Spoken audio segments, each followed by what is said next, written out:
100 Islands, Pangasinan. Dito na kami sa station to, Dallas Chopper.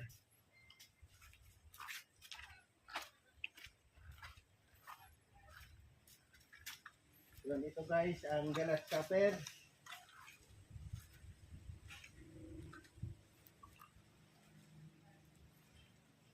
Pag-inong Jesus Christ yung sa una guys. Yan, Dallas Chopper. Ang 12 Apostle. Yun, ipupos ito na buo sila. Dasal ng Panginoon nating Jesus Christ bago siya ipako sa krus sa Garden ng Getsemani.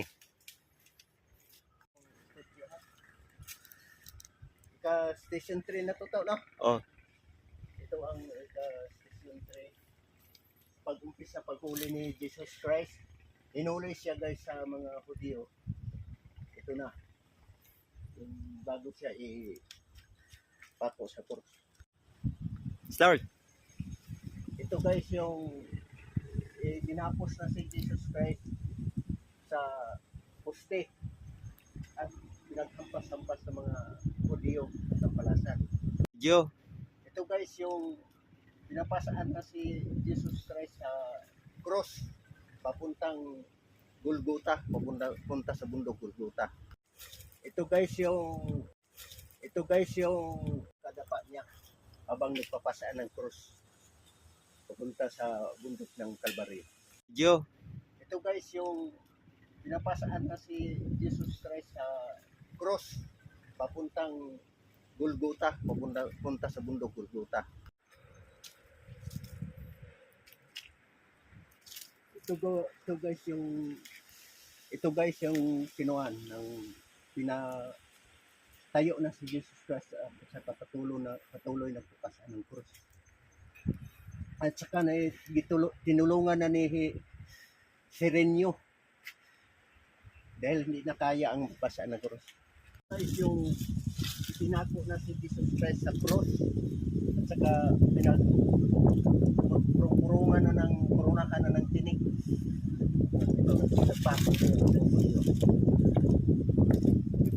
Kasi ito guys yung pinako na si Jesus Christ sa gitna at saka dalawang magnanakaw.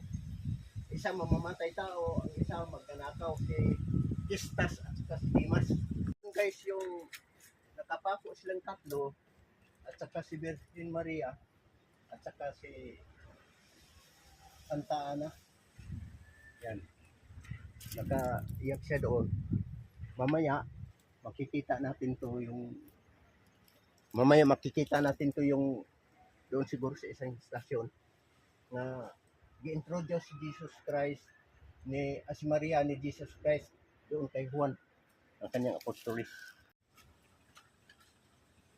Ito yun guys yung si Jesus Christ tinusok na sa isang Hudyo ang dagiliran niya at saka bumulwat ang tubig at saka nakakita tong tao to sa gahom tubig at saka dugo sa gahom sa kuani sa Kristo ng dugo.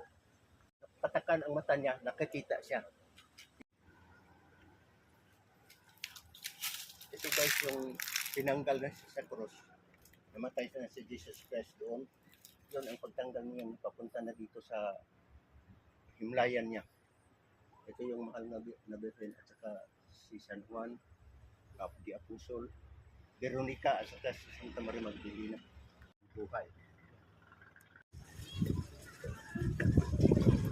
Ito guys, dito kami sa 100 Islands sa grotto ng mahal na Birhen, Santa Maria.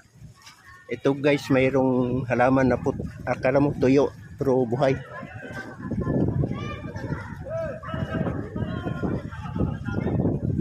Yan guys, sa 100 Islands.